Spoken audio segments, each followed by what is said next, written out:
Juan Kapitulo 17. Human makasulti si Jesus niini, miyahat siya sa langit, ug niingon, Amahan, miabot na ang takna. Pasidunggi ang imong anak, aron ang anak mapasidungog kanimo, magpasidungog kanimo. Kay gihatagan mo siya gahom pagmando sa tanang tawo aron hatagan niya kinabuhing dayon ang tanan nga imong gitugyan kaniya. Kung kini mao ang kinabuhing dayon nga ang mga tawo moila kanimo ang bugtong matuod ni Dios ug kang Kristo nga imong gipadala.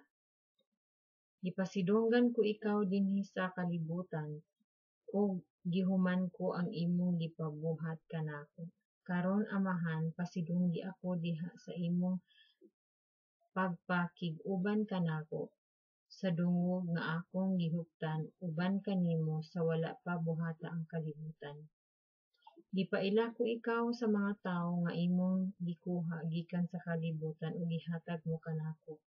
Imo sila ug gitugyan mo sila kanako. Gituman nila ang gisulti mo kanako ug karon nahibalo sila nga ang tanan nga gihatag mo kanako naggikan kanimo. Gihatag ko kanila ang mensahe nga imong gitugyan kanako ug kini gidawat nila. Nasayod sila nga tinuod nga ako gikan kanimo ug nagtuo sila nga ikaw ang nagpadala kanako. Nagampo ako alang kanila, wala ako magampo alang sa kalibutan kundi alang sa mga tawo nga imong gitugyan kanako kay imo man sila.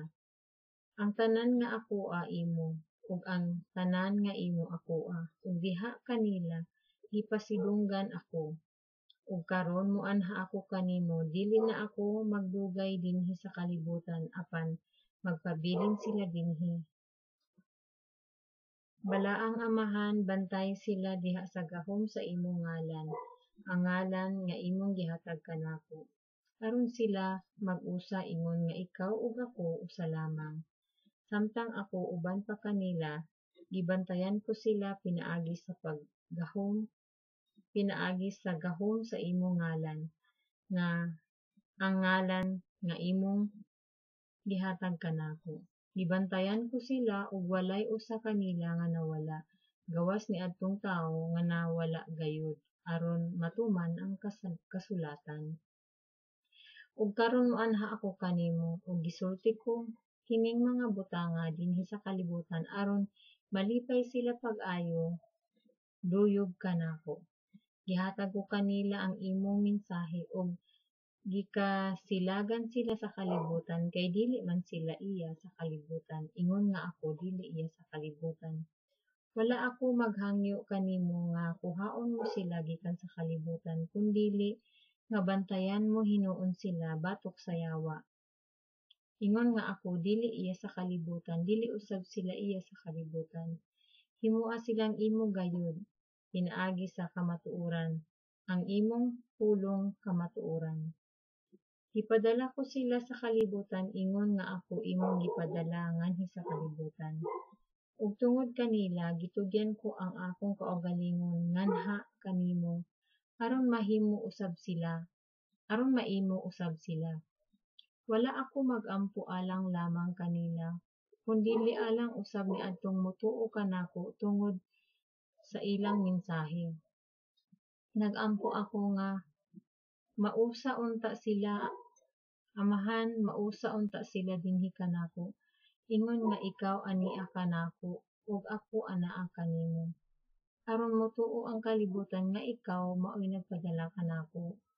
Ihatagan ko sila sa samang dungog nga imong gihatag kanako aron sila mausa. Ingon nga ikaw ug ako usa lamang. Ako anaa kanila ug ikaw ania kanako aron sila mausa gayud.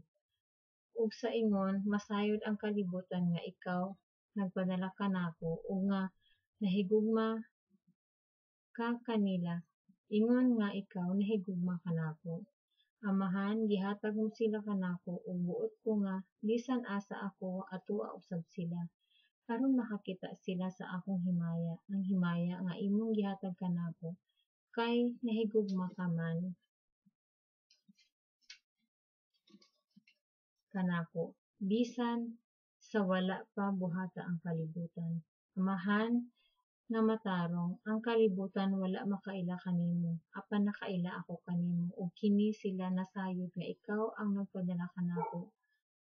Gipaila ko ikaw kanila, ug kini akong padayunog pagbuhat aron mabatunan usab nila ang imong gugma alang kanako ug magpuyo usab ako diha kanila. Juan Kapitulo 17.